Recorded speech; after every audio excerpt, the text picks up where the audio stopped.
Jean-Baptiste, moniteur de ski à Saint-Nicolas-de-Véros, menuisier l'été. Et je fais du télémark depuis déjà bien 4-5 ans et j'en avais fait déjà un petit peu avant quand j'étais en ski club. Si j'avais à choisir, je prendrais plutôt les télémarks que les skis alpins maintenant. On va être un peu plus proche de la neige, donc vraiment voilà, des sensations qui vont changer un petit peu, une liberté de déplacement dès qu'on aura besoin de se déplacer pour aller vers les télésièges ou autres. C'est une gestuelle qui est assez plaisante, qui est assez naturelle je trouve par rapport au ski alpin où on est un peu coincé avec les talons attachés. Donc pour la chaussée, je viens faire mon verrouillage à l'avant et après j'ai juste à clipper derrière et ça s'accroche tout seul.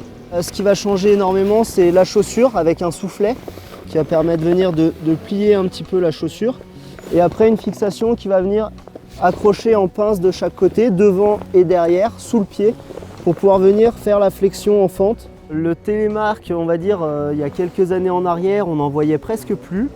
Et là, depuis quelques années, on commence à voir un petit peu le retour de toutes un peu ces anciennes glisses, télémark, monoski. Donc en premier temps, quand on commence le télémark, on va commencer à essayer de venir chercher un petit peu cette position de la fente. Donc avec le pied bien devant, toujours à l'équerre, et le genou qui vient se placer en dessous du bassin. Et donc là, on essaye déjà de trouver un premier équilibre comme ça, en venant verrouiller un petit peu ce haut du corps face à la pente. Alors ce qui peut être un petit peu difficile, c'est arriver à trouver cet équilibre avec les talons détachés. Parce que souvent au début, on ne va pas oser descendre assez bas, et du coup, ça donne un équilibre qui est assez limité. Il faut vraiment arriver à descendre assez bas pour arriver à trouver cet équilibre et à stabiliser un petit peu le ski. Et pour repartir dans le virage, on se relève et on repart.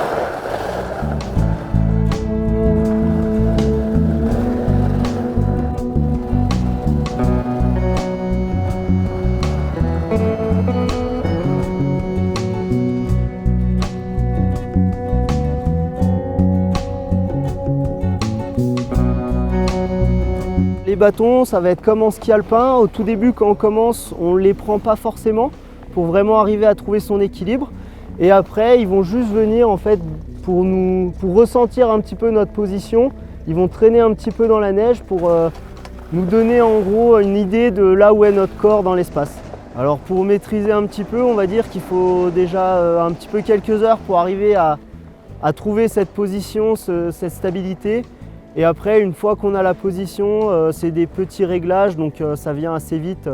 On va dire le plus long, c'est un peu comme tout, c'est le début. C'est le temps de trouver cette position de la fente. Et une fois qu'on a réussi à trouver cette position de la fente, où on est un petit peu équilibré, tout de suite les sensations de plaisir arrivent assez rapidement.